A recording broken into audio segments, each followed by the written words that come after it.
merintis jaringan ke kota Mamuju. Minggu depan ke kota Pekanbaru. Kepada Bapak Ibu mata Tuhan tertuju. Karena dia siap untuk pakai hidupmu. Saya tadi malam hampir aja pulang di pagi hari ini. Ketika saya berangkat ke Jayapura, ke Sentani, istri saya dan ketiga anak saya bilang begini, kalau papa berangkat, apalagi nanti tanggal 10 mau ke Amerika lagi, aku mau bawa anak-anak muda gereja kita, pemimpin sekitar 15 orang ke puncak, dia bilang. Saya bilang, oke, silakan. Jadi dia berangkat dengan para pemimpin pemuda di gereja yang saya gembalakan, berangkat ke puncak, satu villa di kota Bogor yang diberikan oleh teman saya. Tadi malam saya nggak bisa tidur.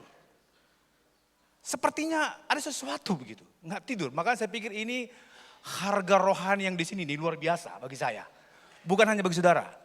Ketika saya nggak bisa tidur, hampir jam 12 waktu Papua. Saya telepon tiba-tiba istri saya. Gimana kabar kalian? Iya Pak. Anak kami yang paling kecil namanya Yehuda. Ini Yehuda kebakar kaki sama tangannya gitu.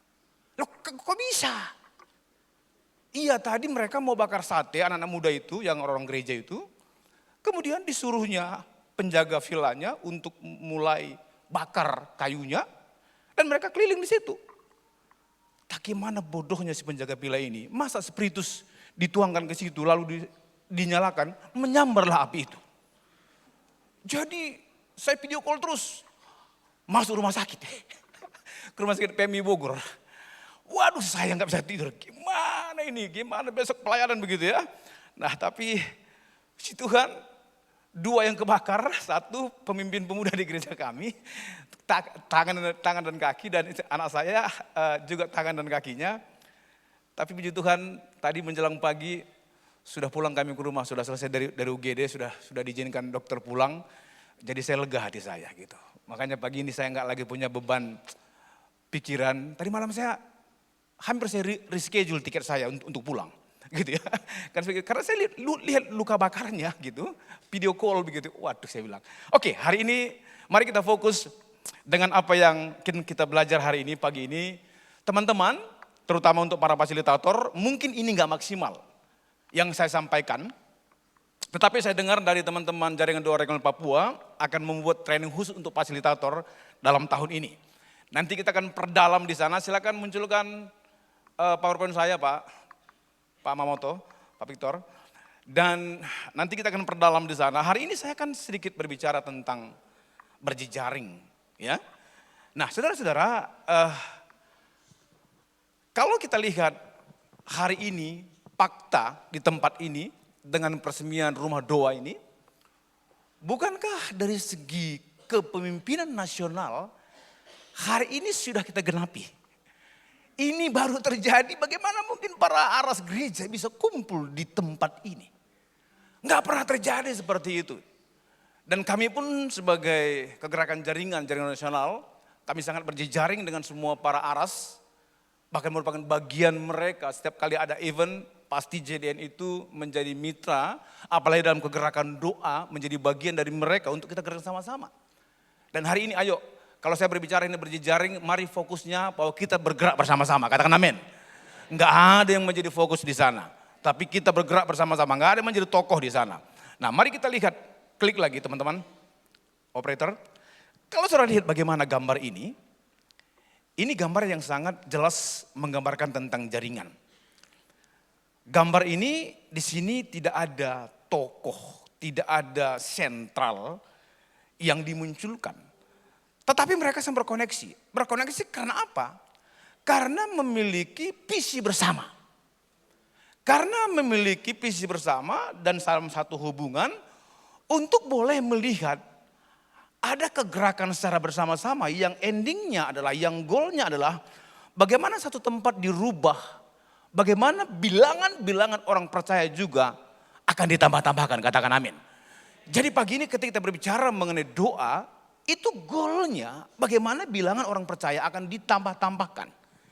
Jadi mari lihat bagaimana tentang jaringan ini ada dikatakan di sini. Ikatan kerjasama dua atau lebih pihak yang dilakukan dengan dasar apa? Kepercayaan, kesetaraan, memiliki visi bersama, dan di dalam hubungan satu dengan yang lain. Lebih cepat, materi ini nanti bisa diminta di operator, di panitia, sudah saya siapkan. Nah, mari lihat berikutnya Bapak Ibu, mengapa perlu berjejaring? Saya tidak akan bahas banyak, tapi saya akan baca. Mengapa perlu berjejaring? Yang pertama karena tantangan yang dihidupi oleh seluruh percaya di bangsa ini beragam. Masalah ekonomi, korupsi, radikalisme agama, narkoba, moralitas dan sebagainya. Lalu mengapa perlu berjejaring? Hambatan utama penginjilan kurangnya kerjasama di antara organisasi, betul. Tapi hari ini ada satu atmosfer yang baru yang akan lahir dan mengalir dari bumi Papua, dari tanah Papua ke seluruh Indonesia. Di mana hari ini kita sudah deklarasikan sesuatu, dan ketika kemarin Bapak Aras sudah deklarasi dan lalu tanda tangan, lalu diumumkan tanggal 5 Juli setiap tahun itu kita akan berdoa secara serentak. Saya sedang bayangkan begini Bapak Ibu. Kalau gereja Tuhan, orang percaya secara korporat, di jam yang sama, di waktu yang sama, di tanggal yang sama. Ketika nanti misalkan kita di Medan fokus sebagai lokasi, tapi seluruh Indonesia berdoa, ada gerakan, ada jaringan-jaringan yang terhubung, yang sama-sama memiliki visi yang benar, visi yang sama untuk melihat bagaimana kerajaan Allah dinyatakan di bangsa ini. Saya sangat dan terlalu sangat percaya bahwa Indonesia pasti mengalami perubahan. Di mana awalnya dimulai dari kegerakan bersama-sama. Makanya hari ini kita harus berkata begini, Indonesia, gereja Tuhan itu menjadi satu hal yang mutlak, harus bergandengan tangan, hand in hand. Untuk apa? Untuk melihat perubahan. Tidak hanya itu, kebangunan rohani, kegerakan, berbicara mengenai kebangunan rohani, itu berbicara mengenai bagaimana orang-orang mengalami lawatan Tuhan. Bagaimana berbicara mengenai ada pertambahan jiwa-jiwa yang datang kepada Tuhan. Lalu yang keempat, ini memang saat atau eranya kerjasama atau berjejaring. Dalam kegerakan jaringan tidak ada yang namanya Superman, yang ada super team. Katakan sama-sama amin. Super team, karena Superman atau Batman sudah mati. Ya. Tapi sekarang ini yang namanya jejaring akan semakin kuat Tuhan nyatakan di bangsa ini. Ayo lanjutkan. Saya hanya waktu punya 30 menit. Bagaimana, apa manfaat berjejaring? Nah teman-teman, manfaatnya banyak sekali. Secara pribadi saya alami banyak. Secara gereja saya alami banyak. Nah peningkatan sinergi bagi pelayanan bersama. Betul. Dan kalau saya lihat juga bagaimana teman-teman di sini sedang mengerjakan konferensi ini, ya ini kan bukti saudara bisa berjejaring. Dan saudara mau berjejaring. Dan Tuhan mau supaya kekuatan jaringan ini semakin banyak, semakin besar, semakin kuat, kita akan bangun. Yang ketiga, mengurangi terjadinya pelayanan yang tumpang tindih. Yang keempat, mendatangkan berkat dalam pelayanan. Saya percaya ketika kita semua gereja Tuhan bersatu, bukan hanya berkat secara fisik, tapi berkat Tuhan akan mengirimkan jiwa-jiwa akan semakin banyak berlimpah-limpah. Kalau kemarin ada istilah dari Pak Irwan Wijaya, mari Bung, Papua kita rebut kembali, saya percaya masih bisa. Saya percaya masih Tuhan bisa kerjakan. Yang penting hari ini kita tahu bahwa ini adalah kerjaan bersama-sama. Nah, makanya kita juga teman-teman dalam kegerakan doa, hari ini kita sudah mulai berjejaring dengan beberapa lembaga misi. Dan ada banyak suku-suku yang sudah mulai kita adopsi di menara-menara kita. Karena kita tahu bahwa doa dan misi sesuatu yang tidak bisa dipisahkan. Menjadi satu paket adanya.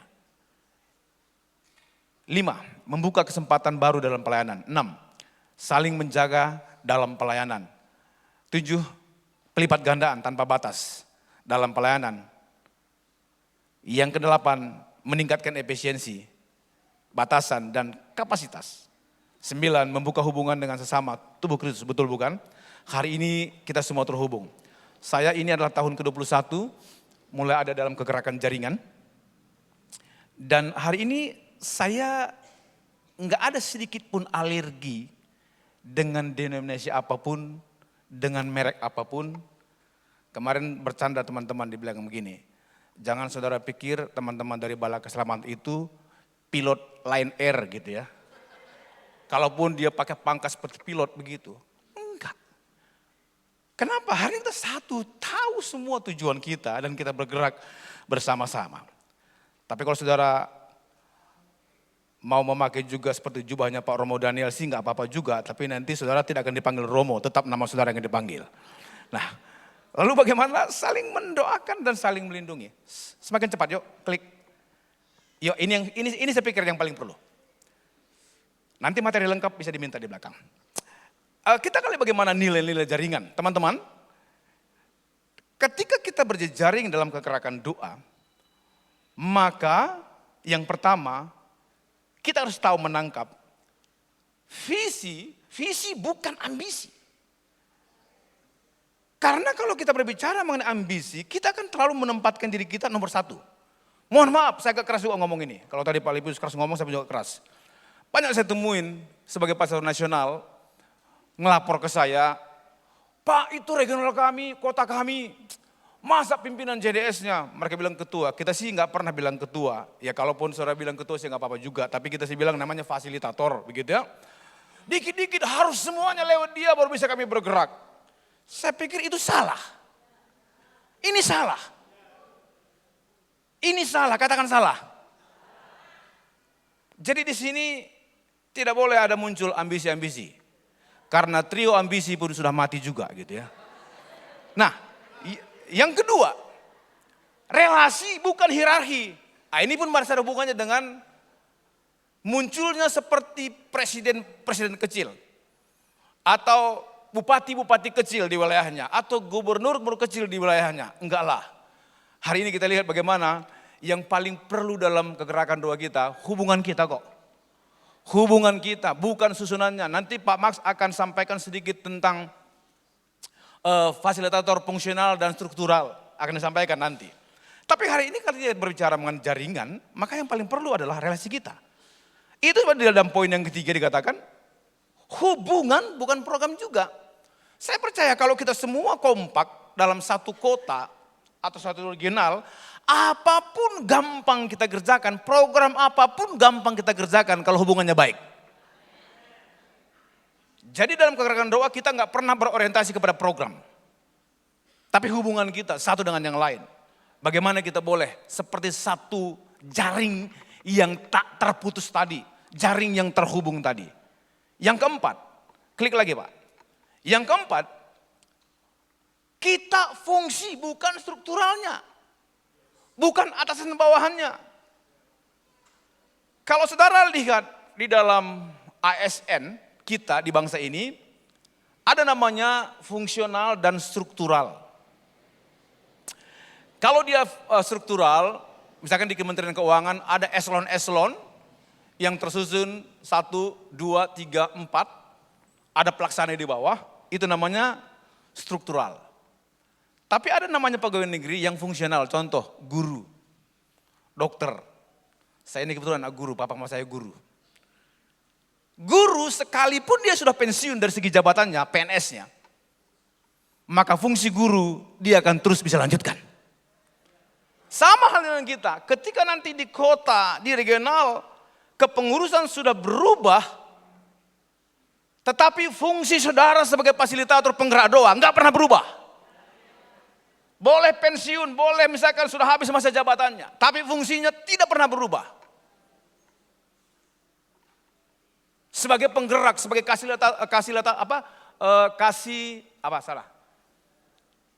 fasilitator atau katalisator dan seterusnya.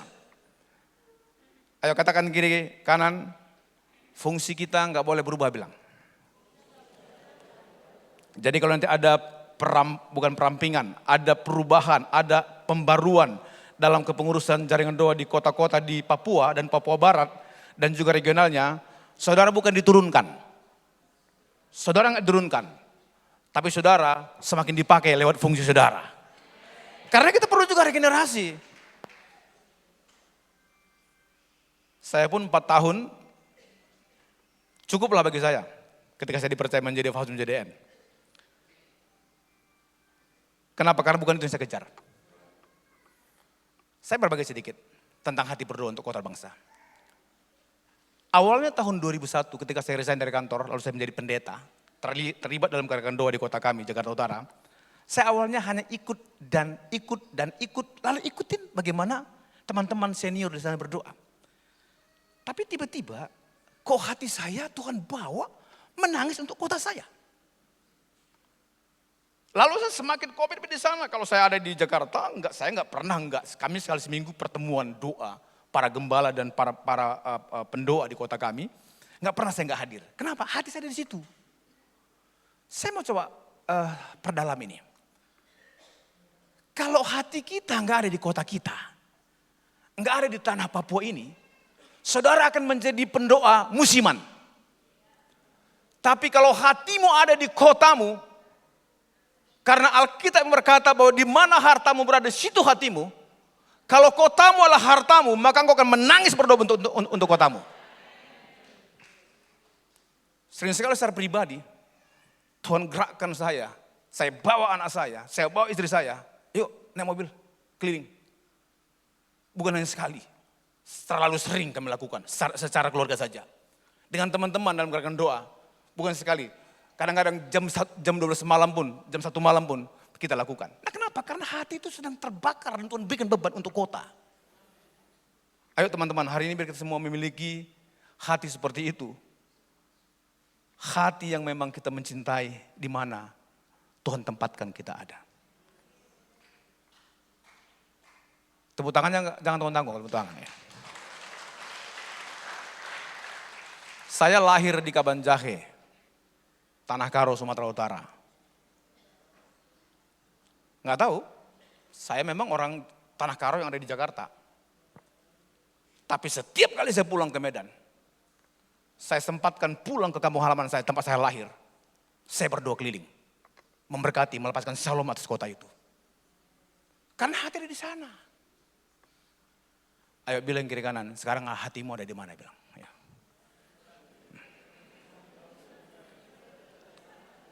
Ayo. Haleluya. Ayo cepat, semakin cepat. Nah, nilai-nilai yang kedua, sorry. Yang kelima Pak. Oke, yang kelima adalah inspirasi bukan perintah. Kegerakan dalam jaringan bersifat inspirasional dari tiap-tiap orang. Dikerjakan secara bersama-sama, hasil kesepakatan bersama dari semua orang yang terlibat.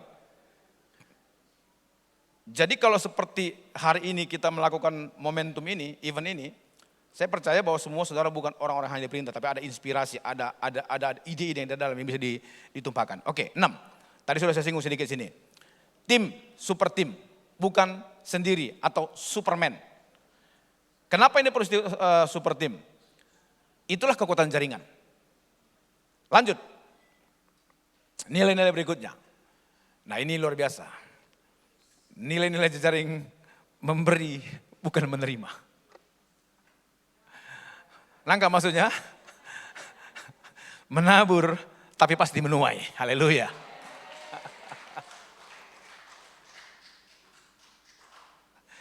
Tahu saudara, saya ketika mulai dilibatkan sekitar lebih kurang 8 tahun terakhir di tingkat nasional.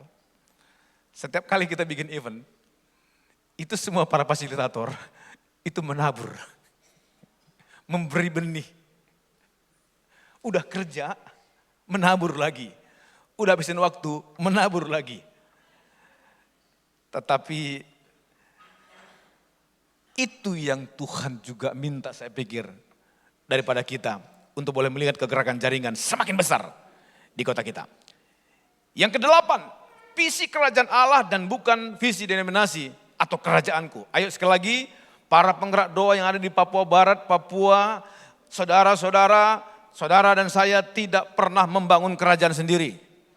Yang kemudian kita nyatakan kerajaan Allah dinyatakan di kota kita. Haleluya. 9. Netralitas bukan keberpihakan. Saya mau garis bawahi sedikit ini. Di dalam pentas politik, apalagi menjelang pilkada, pilpres, dan seterusnya, saudara penggerak-penggerak doa, tempatkanlah dirimu di sana, menjadi orang yang netral. Kenapa? Kalau saudara memihak satu partai misalkan, satu calon misalkan, kegerakan jaringannya pasti rusak. Saya kagum dengan teman-teman di Makassar, ini saya kasih testimoni.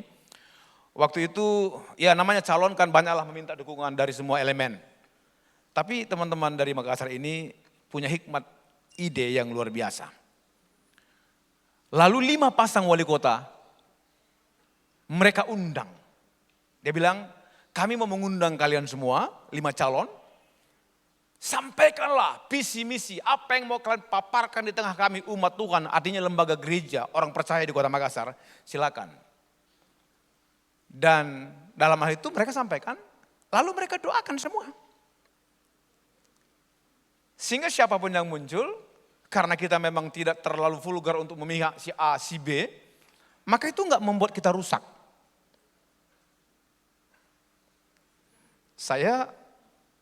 Baru juga saya dihubungin oleh seseorang. Pak, aku mau maju. Nanti tolong JDN dukungnya. Ya, mana bisa saya dukung lewat JDN. Kalau dukung ya dukung pribadi. Kalau saya dukung, rusak jaringan ini. Bilang kiri kanan, tetaplah menjadi pendoa. Dan kalau ada orang maju, silakan maju. Tapi jangan muncul di depan kegerakan jaringannya. Amin. Supaya jangan rusak. Nah, 10. Fasilitator bukan birokrat. Nah, sekali lagi teman-teman, saya berharap di tanah Papua ini atmosfernya akan berubah. Semua para pemimpin di kota, kita di sana bukan birokrat.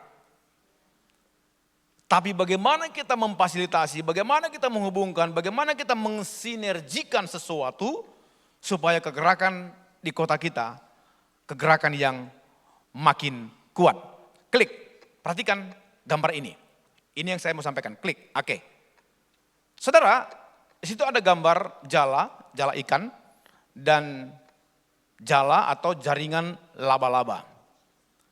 Menurut saudara, kita dalam kegerakan doa pakai yang mana? Pakai laba-laba atau jaring ikan? Saya ulangi, sepengetahuan saudara atau pemandangan saudara, kita dalam gerakan doa pakai laba-laba atau ikan? Ikan. Karena kalau laba-laba itu ada sentralnya. Kita pakai ikan. Nah, makanya kalau ada jaring yang koyak, jaring itu harus disambungkan kembali. Supaya dia tetap menjadi jaring yang utuh. Sebab kalau ada jaring ikan, jaring nelayan yang koyak, dia akan tetap menjala ikan, maka tangkapannya dipastikan akan keluar. Tangkapannya dipastikan akan keluar kembali. Tapi ketika kita hari ini mengerti bahwa kita dipanggil Tuhan menjadi, silakan Pak ya. Selamat datang Pak ya. Ayo bilang kiri kanan.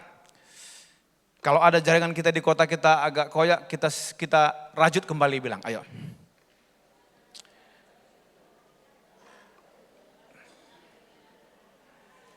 Oke, saya semakin cepat. Waktu saya berapa menit lagi?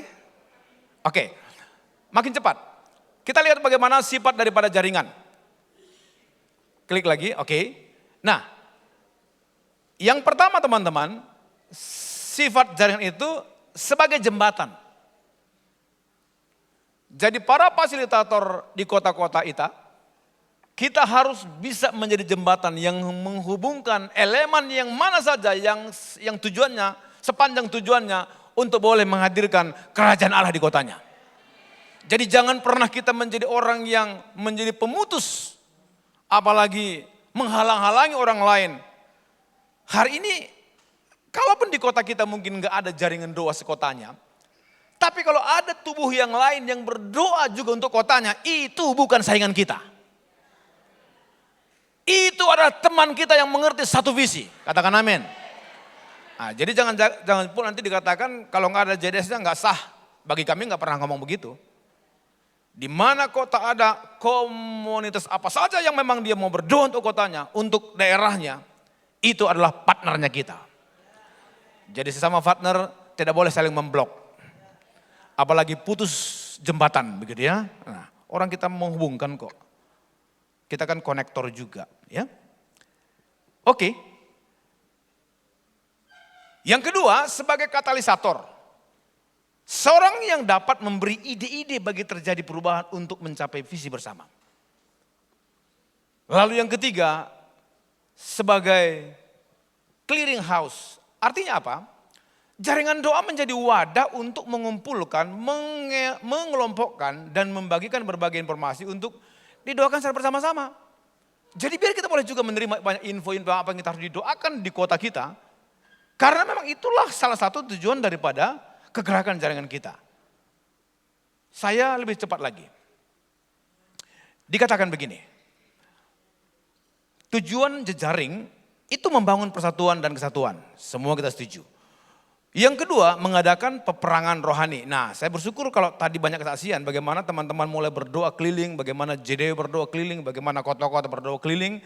Untuk apa? Untuk mengikat semua stronghold yang ada di kota itu. 3, menjaga kawasan. Kita ini seperti satu pasukan yang memang disuruh Tuhan untuk menjaga daerah kita dari segi atmosfer rohaninya. 4, menjaga api Tuhan. Supaya api itu menyala di kota itu. Dan saya percaya kalau api Tuhan tetap menyala, api asing tidak akan bertahan lama di situ. Yang kelima, memberkati dan menopang. Nanti ayat-ayatnya silakan nanti buka sendiri. Lalu dikatakan di sini mempersiapkan jalan bagi Kristus tentunya. Dan yang ketujuh, tujuan akhir dari jejaring adalah terjadinya unity atau kesatuan tubuh Kristus. Makanya kita dalam jejaring tidak pernah berbicara mengenai ajaran gereja, nggak pernah berbicara mengenai istilah-istilah, nggak pernah berbicara mengenai dogma satu gereja, enggak pernah. Yang kita akan selalu perkatakan kita memiliki visi bersama untuk melihat kerajaan Allah dinyatakan di kota kita. Tapi jangan juga alergi, kalau ada yang lain berdoa dengan caranya, hormati juga. Kalau ada orang hanya berdoa diam mulut hanya misalkan komat kami seperti doa Hana, hormati juga. Karena semua kok berdoa. Pola enggak terlalu penting bagi kita. Makanya tadi ketika kita ada hubungan saling mengenal, maka seperti apa pola doa kita, bagi kita itu bukan hal yang dipersoalkan. Nah, saya tutup di sini, terakhir. Ini sekarang peta kekuatan kita. Klik yang terakhir Pak, oke. 1 November yang lalu ketika kita selesai Konas, tahun yang lalu, JDN sudah kita bangun menjadi 19 regional. Ada satu regional yang membawahi beberapa provinsi, ada juga yang satu regional itu satu provinsi, tergantung kesiapan mereka. Lalu di dalam kegerakan setiap regional itu di sana ada kota-kota dan kategorial. Data yang kami miliki terakhir, yang sampai tadi malam pun saya update, saya minta semua ke daerah. Kita sekarang memiliki 180 kota jaringan doa sekota. Lalu jaringan doa kategorialnya, JDA update terakhir kemarin sudah ada di 87 kota. Ya, jaringan doa anak, ya. JDA itu jaringan doa anak. Kemudian jaringan doa pemuda ada di 78 kota. Nah, JDW mereka tidak sebut istilah sekota. Kenapa? Karena dalam satu kota itu ada beberapa wilayah. Mereka sudah masuk ke kecamatan bahkan ke kelurahan. Jadi mereka sebut namanya jaringan doa wanita ada di 291 wilayah. Karena satu kota ada mereka yang beberapa, misalkan di Bogor, ada Bogor Timur, Bogor Selatan, Bogor Barat, mereka sudah punya semua jaringan. Dan saya melihat hari-hari ini, apalagi Ibu JDW, wow, keren sekali gerakan doanya. Ya, tepuk tangan untuk JDW. Ya. Lalu ada menara doa kita yang hari ini di 105 kota, memang baru beberapa kota yang sudah 24 jam, tapi itu pun kita syukuri. Kenapa? Karena juga memang membangun MDK enggak segampang yang kita pikirkan, yang kita bayangkan. Karena ada banyak yang harus kita persiapkan di sana. Tapi paling tidak ini sekarang yang menjadi peta kekuatan kita dalam kegerakan doa. Dan teman-teman, ayo dalam sesi yang singkat tentang berjaring ini, satu kata kunci. Yang kita mau lihat dan kita mau hadirkan, kerajaan Allah dinyatakan di kota kita. Lewat apa? Lewat kebersamaan kita. Lewat apa? Lewat sesuatu yang kita kerjakan. Sekali lagi ini bukan karena kuat, bukan karena hebat daripada manusia. Saya tutup dengan ayat ini. Alkitab bilang begini. Aku mencari di tengah-tengah mereka seorang yang hendak mendirikan tembok atau yang mempertahankan negeri itu di hadapanku. Kata mencari berarti Tuhan sedang membutuhkan kita, membutuhkan saudara. Untuk apa? Untuk berdiri, mempertahankan. Nah, kita semua dipanggil untuk menjadi penjaga yang berdiri bagi bangsa sampai pemulihan negeri terjadi. Kita semua dipanggil untuk tanah Papua sampai tanah Papua dipulihkan kembali. Sampai tanah ini sungguh-sungguh apa yang menjadi tanah Injil itu akan digenapi dan tergenapi. Puji Tuhan, saya enggak menghabiskan waktu 30 menit, sudah selesai. Supaya nanti Pak Max dan teman-teman yang lainnya masih ada waktu yang sedikit lebih panjang sesinya. Tuhan memberkati, saya kembalikan.